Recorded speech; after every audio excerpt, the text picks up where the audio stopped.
it often takes our own walk through the dark night for us to then go, oh yes, helping other people walk through the dark night is essential.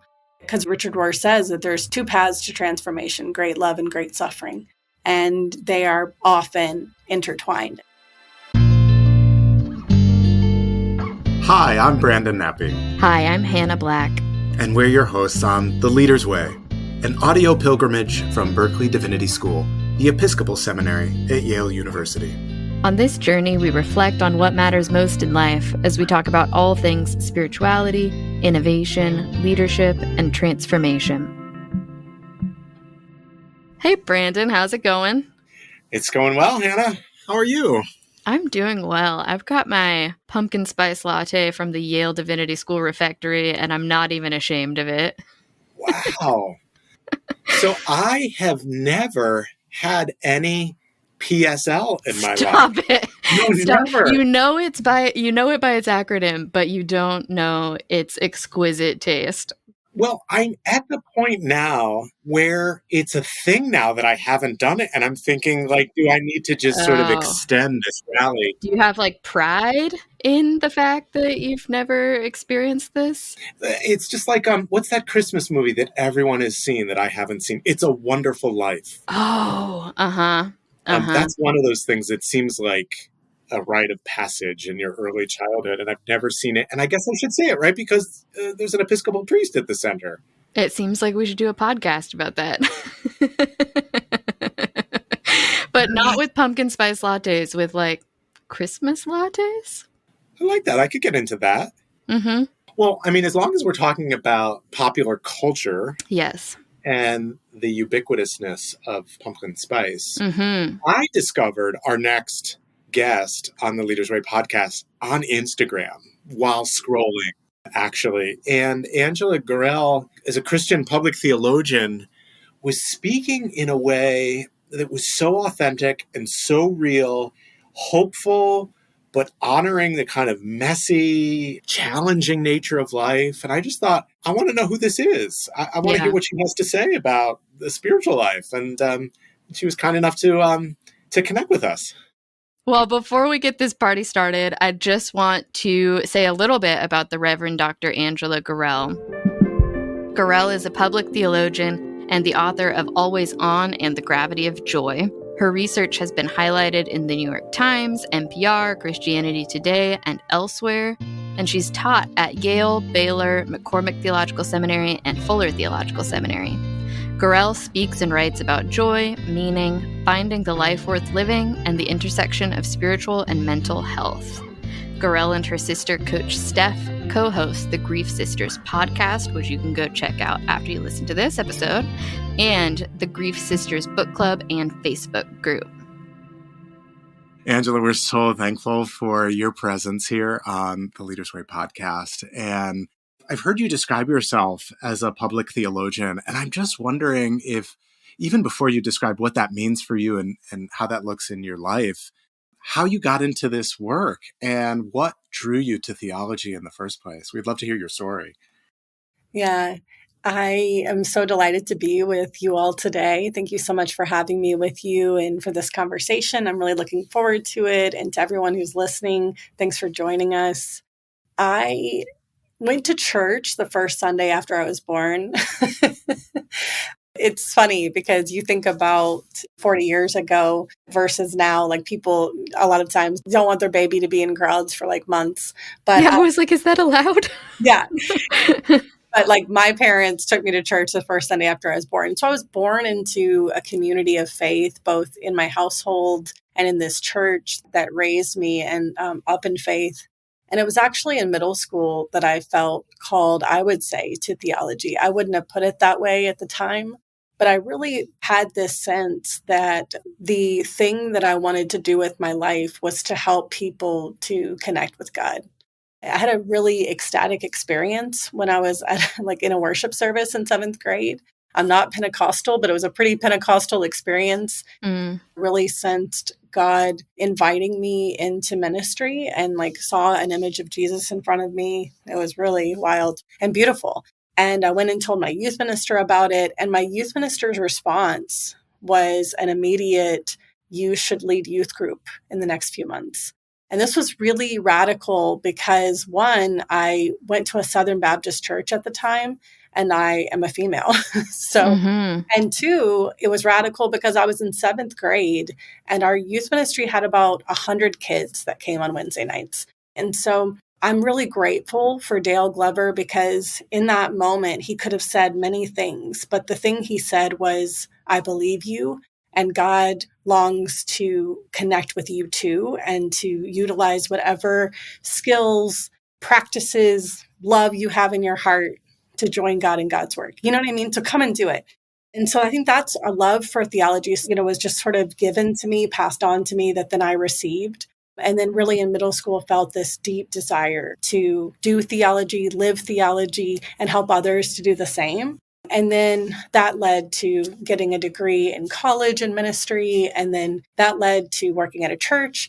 They led me to getting into Master of Divinity. I can point to multiple times in my life, starting with my parents to the person who said you should get a PhD, who've really helped me to relate to that call on my life that I felt really significantly in seventh grade. So, how has that journey led you to become a public theologian? And what does that mean? Yeah. So over time, what I realized more and more was that this call to help people to connect with God's love, and specifically recently, I think a real specific desire to help people connect with God's healing, led me outside of the walls of church, not because I don't have a deep respect for church. For me personally, I realized that so many people were struggling to make it to church for any number of reasons. And obviously, the pandemic only deepened this. And so I realized that I needed to be outside of the church and in the public square, trying to help people to connect with God's healing, like that there needed to be some of us doing that kind of work as well. Mm-hmm. Because I think that Jesus's theology and ministry was public. I think it's important that we spend time doing theology in public and that we are witnesses in public to Jesus's community of healing and love. And so that would be one way I would talk about it. Another way is one of my, the people that I worked with after getting my PhD was Miroslav Volf, who is at Yale Divinity School with you all. And Miroslav has become a friend, but initially he was a mentor to me and my boss. Miroslav, when he finished his PhD with Jürgen Moltmann, he asked Professor Moltmann, like, what should I do now? And Moltmann told him to find issues that matter to people and shine the light of the gospel on them. And when I first heard Miroslav say this, I was like, oh, that's what I want to do too. Really, the thing that drives me right now is finding issues that matter to people in the community, in the world, and shining the light of the gospel on them. And finally, the other way that I talk about this is I really am interested in the issues that keep people awake at night. As I look at your social media feed and I see that you're speaking all over the country and in really interesting places. So who are you working with? Who picks up the phone and says, hey, Angela, we need you and your expertise to help us at this particular moment with this particular pain? Well, sometimes it is churches. Even though I'm not working within the walls of a church on a regular basis myself, I do find myself in churches or partnering with organizations and churches together. Like this last weekend, I was in Austin and I was working there with the Center for Action and Contemplation in Austin, but also the Abiding Love Lutheran Church. So sometimes it is, churches or spiritual centers. But other times it is really interesting places. Like I did an online retreat session with the staff for the Atlanta Hawks NBA team a few weeks ago. So that was really wild and fun. Sometimes it's with educators. A number of weeks ago, I was in Bulgaria at a retreat center there with educators from 9 countries. Then I've done a number of things over the last 3 years with the United States Army. The work that they invited me into was initially, it was to invest in the lives of chaplains and religious affairs specialists. And so I ended up going to, I think, 19 posts in the United States and in Germany to be with chaplains and religious affairs specialists and to help them to help soldiers to navigate meaning, purpose, a life worth living, with great hope that we would reduce depression, anxiety, and suicide rates. And for me, that was something that I could get on board with and be really excited about doing. And it's been one of the great joys of my life to work with the chief of chaplains in the U.S. Army. And so that has led to a few weeks ago, I was in Oklahoma and I spoke to 1,500 soldiers that were about to deploy. So it's a big age range and it's all different kinds of groups.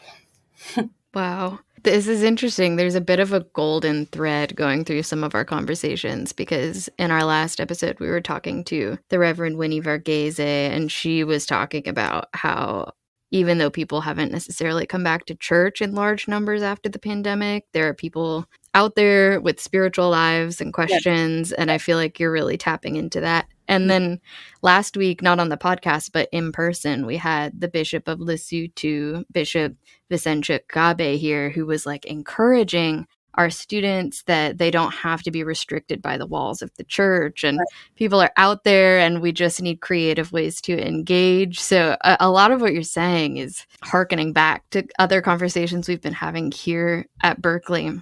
I want to kind of switch to thinking about another realm, which is the digital realm. And I know this is something you've thought about a lot and even written a book about. And you're going to be teaching an online course at Berkeley Divinity School at Yale on hybrid ministry. So do you think you could share some of your wisdom about hybrid ministry with our listeners? Are there things that people get right, get wrong, need to know, should know? Yeah, I think that the first thing that I would say is I define hybrid ministry as like this ability to move across online and in-person spaces in a fluid way with agility and creativity. And so doing hybrid ministry well, I think, is embracing that both online and in-person engagement can be ways of participating in Jesus's ministry. Extending Jesus's community of healing, loving people well, listening well, doing ministry. And so for me, hybrid ministry is just this realization, acceptance that being in digital spaces doesn't immediately mean that it's less than, for me, they're different. I think that the most significant thing that we get wrong is that we try to do things in digital spaces exactly the way that we do in-person experiences. So that was the number one thing that I saw in the pandemic. I do want to say, first of all, that I realized people were dealing with a lot.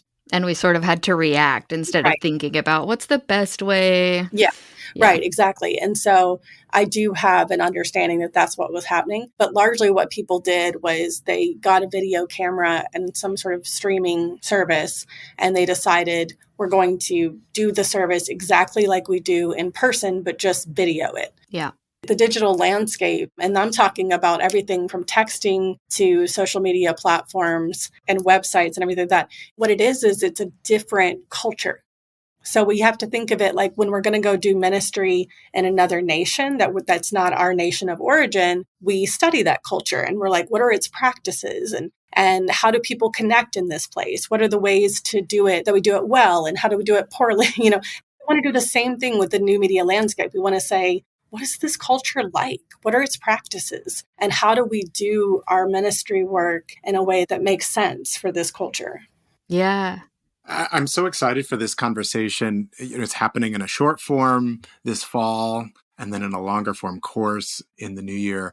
I'm excited because as I look at seminary curricula across the country, we're not by and large preparing folks to speak in any other way except within the walls in traditional ways. And as you said, Angela, it's quite evident that the digital strategy for most of us is like get a camera and point it in the direction of the real space. And, maybe there's some places that do that really well, but I think it's really hard to capture that. And I wonder, I saw on social media, and I'm not creeping because this is your ministry, it's your public ministry, but I just saw yesterday that you went to the Taylor Swift Eras concert. And I hope this isn't a bridge too far, but as a person who I know reflects theologically on nearly everything. And we've been wanting to talk about Taylor on the podcast. So here we are. Because we're a house full of Swifties here. I mean, were there any sort of lessons? When I went to my first and only Taylor Swift concert many, many years ago, the 1989 tour, I was just really struck by like what a liturgical experience it was. I mean, Mm-hmm. it was church in a different mode. And so I'm fascinated on the one hand by what Taylor and all of her crowds of fans create together. I'm Mm-hmm. also fascinated by conversations like, church is dying. We don't need to gather anymore. And we've just seen like the biggest mass of humans gather for Taylor Swift in the last year. So I don't know if you want to disagree with all of this, but what do you notice? Brandon, I love that you brought this up. I love it. I have to give a shout out to my niece, Andy, because it was her 12th birthday party that meant that I got to go. But this is absolutely what you're getting at here. So her birthday was a couple weeks ago, but when she knew that the movie was coming out, she told my sister, I would love to take my friends to see the Eras Tour movie for my birthday party.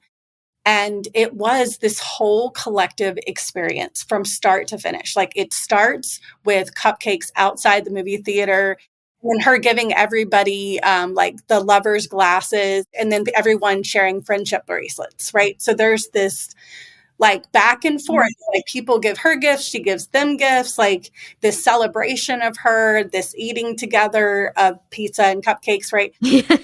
As one does at a middle school birthday party, And then we go into the theater and it's unlike any other movie experience I've ever had because it's an interactive, dynamic thing.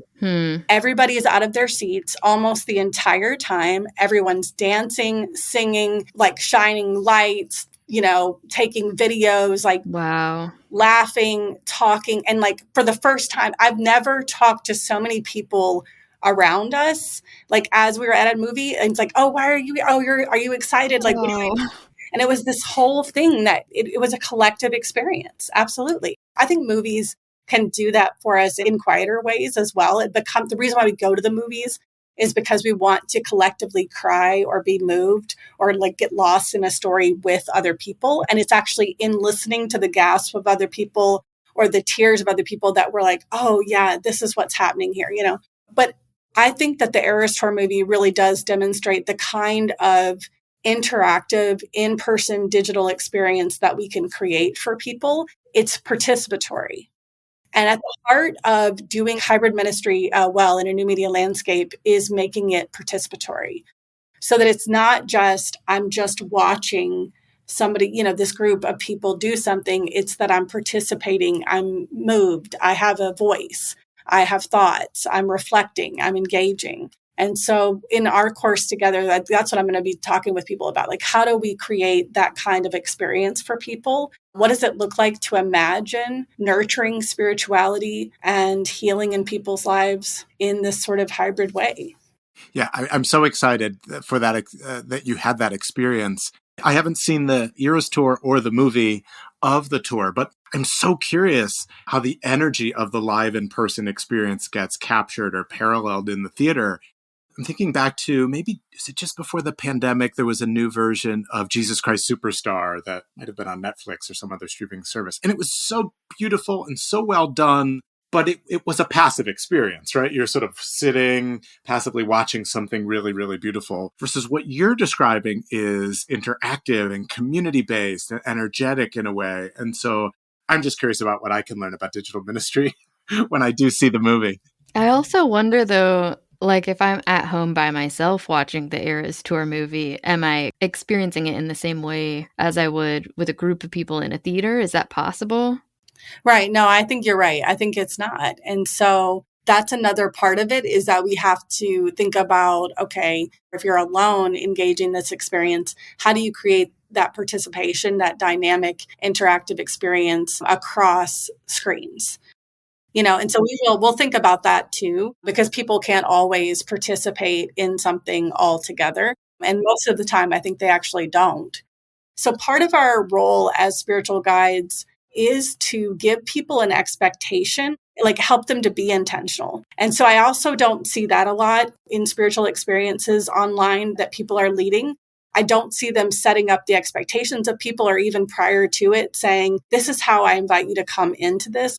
Sort of like inviting people to sit at the edge of their seat and just like be involved. And I think that it's tough sometimes because sometimes people are like, I don't want to be involved. I just want to listen. I'm too tired to be involved. I'm too busy to be really involved. And so we have to, I think, struggle with that a bit as well. I'm also thinking about your work on grief and how important this is. And I heard myself say last week, sometimes we don't quite know how strongly a belief can be until we actually hear ourselves say it out loud. And I said to myself, I think as a globe, we all just need to stop everything we're doing for a year and just grieve. And I thought, wow, I guess I believe really strongly in the power and the opportunity of grief to open up something new, and my conviction that we don't do grief well. So I'm just wondering if you'd share a little bit, your story of launching your grief work, your podcast, and what motivated you to move in this particular direction. Ooh. I wish that my interest in grief began before my own grief story, but I think that it often takes our own walk through the dark night for us to then go, oh yes, helping other people walk through the dark night is essential. Because Richard Rohr says that there's two paths to transformation, great love and great suffering. And they are often intertwined. And for me, that was true. I was hired at Yale Divinity School in March of 2016 to study joy on the Joy Project with Miroslav Volf and a number of other scholars. It was an incredible joy to get the job. I can't even explain how excited I was. And then 8 months into the project, 3 of my family members died in 4 weeks. One of them to suicide at 30 years old, my nephew at 22 years old of sudden cardiac arrest. He had a previously unknown heart condition. And then 5 days after my nephew's funeral, my dad died. Oh my gosh. After 12 years of opioid addiction. The next year and a half of my work at Yale Divinity School and my life outside of it was just filled with profound grief. It was hard not to cry like every day. It was hard to get out of bed, and absolutely the faith that I had known so clearly all my life was challenged. The suffering of the world became palpable to me in a way that it never had. And I struggled wondering if the work we were doing on joy was important or not. Joy suddenly felt shallow in a world that was suffering. But a year and a half after my dad died, after those 4 weeks of hell, I said yes to a very strange invitation. I said yes to being a volunteer chaplain at a women's maximum security prison. So I found myself teaching life worth living by day and studying joy by day at Yale, and on Wednesday nights every week, sitting with women in a prison. And I was assigned the building with women on suicide watch. And so I began to see the world suffering in a new way as well. And I began to wonder, what does joy say to my family suffering, to the world suffering, to these women's suffering that I'm spending time with every week? And from that flowed a book called The Gravity of Joy, a story of being lost and found that I wrote. And from that book, so much of the speaking engagements that I was talking to you about, so many of the opportunities to lead retreats and workshops and be with people. And then this led to my sister and I starting this podcast, The Grief Sisters. So it's my oldest sister whose son died, Mason, my nephew. And so together we just felt like we wanted to meet people in their grief the way that people had met us in ours. And then finally, I'll say that I do think the only appropriate response to suffering is lament. I think we see that, and we see it's best manifested in the Psalms in the Old Testament or First Testament. And then we see it in the life of Jesus in John 10, when he goes to raise Lazarus from the dead. He meets with Mary, and many people know this story. Mary goes to him and says, basically, why the heck did you wait 2 days to come? He's dead now. And she's weeping. Mm-hmm. And she's weeping so much that people around her are weeping. And Jesus stops and he weeps with her. It's so powerful to me because it's like Jesus must have known what he was about to do. He knew what he was capable of. And in fact, right afterwards, he does go and resurrect Lazarus from the dead. But he still thinks it's important to weep with her. Yeah. And so what I find is God is this witness to our pain, and God is with us in our pain, and lament is the appropriate response. So all that to say, Brandon, I'm with you. let's spend a year doing grief. Let's all do grief better. But that's where it all began. That's where it is for me. Yeah. So tell me, if the only appropriate response is lament, when does joy fit in? Yeah. Lament is a gateway to joy. It is the thing that breaks us open and makes it possible for joy to find us. Joy is the very being and presence of God ministering to us. So as we engage in lament, God is this witness to our pain, to our lament, and with us in it. And that ministry of God's presence then is joy. It finds us. We open ourselves to joy as we lament. I see this really clearly, this theological idea of sorrow or lament and joy being able to live in close proximity to one another in the book of Ezra, chapter 3. The temple's being rebuilt. And Ezra says that there are people that are standing and watching the temple be rebuilt, and they're weeping because they remember the way that things used to be. And there are people who are rejoicing because they are so excited that this is happening. They're overjoyed that this good, beautiful thing is happening. And he says it's hard to distinguish the sounds of weeping from the sounds of rejoicing. And I find this all the time in life, right? That joy and sorrow collide within us, but God is present in the midst of both. And finally, I'll say that joy is the recognition of and connection we feel to meaning, truth, beauty, goodness, one another, God. So joy has grit. I'm so thankful, Angela, that you're complexifying joy.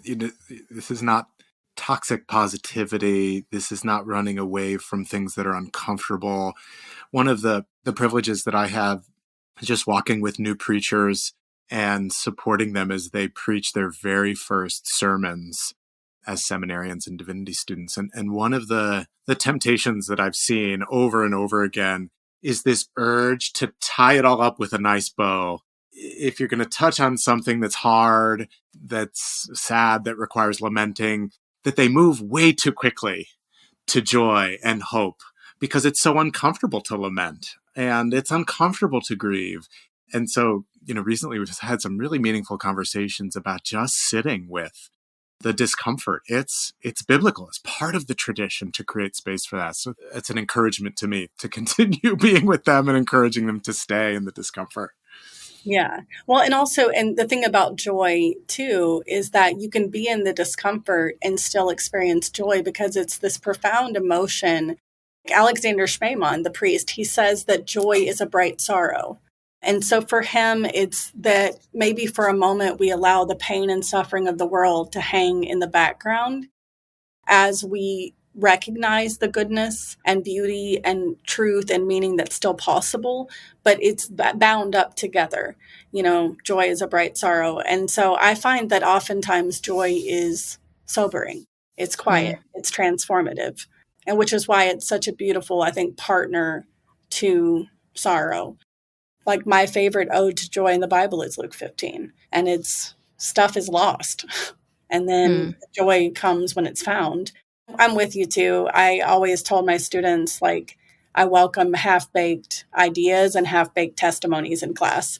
Because so often the way that we testify about God's presence or our faith is to put this bow on it. But I think it's important for people to hear half-baked testimonies where we're like, this is what I'm doing. This is what I hope God's doing, but I have no idea. And that's the end of the testimony. Yeah. Do you have advice for our listeners who might be seeking joy in their lives? How do you access joy? I think there are numerous gateways to joy, lament being one of them. Drawing on the Psalms and a book called From Lament to Advocacy, in chapter 1, Dr. Ann Streety Wemberly, an incredible religious educator. So drawing on her work and the Psalms and then my own little spin on it, I think there are 3 parts to lament. Obviously as a theologian, I have to give footnotes. Yeah. So the 3 parts to lament are naming. So I invite you, if you're in a period of grief in your life, or if you are really blown away, saddened by how brutal the world is currently, I invite you to write a lament. And this could look like going on a stroll and saying it as a voice memo, to yourself, or a chant or a song. or you could write it down. First part is naming. Name everything that you are grieving, everything that you're feeling. What are you sad about, worried about, mad about? And then the next part is questioning. What questions do you have for God, for the universe, for others? What are your confusions? The final part is imagining. If God were to break into these things that I'm naming, what might God do? If God were to answer these questions, how might God answer them? Or imagining what God has done in the past. Who has God been? Who do you know God to be? What has God been capable of? In that final part, what you're doing is also engaging in what I call like backward looking or retrospective joy. And Psalm 77 is a great example of this kind of lament because, first of all, the psalmist is very, very honest. So it's a beautiful lament when you're really ticked off. It's a great one because the psalmist is very, very ticked off at the beginning. But in the middle, the psalmist takes a turn and says, but I remember when. Retrospective joy gives us this ability to go back to moments when the goodness, meaning, truth, beauty, connection of the world wasn't so invisible, but instead was very clear. And sometimes we can reconnect with that joy again and sometimes feel it even more acutely. And so I would say that backward-looking joy and lament are two gateways to joy, but there are many more. I'm so thankful, Angela. I'm thinking back to all the podcast conversations that we've had. I think you've quoted more scripture than anyone else, along with Richard Rohr, Thurman, and Taylor Swift. Like, well done. It's the expansiveness of a public theologian we needed to do all of those things. I'm thrilled and so thankful. Thank you. Thank you for listening to The Leader's Way. We hope you were encouraged and inspired. To learn more about this episode, visit our website at berkeleydivinity.yale.edu/podcast. Rate and review us and follow the podcast to make sure you never miss an episode.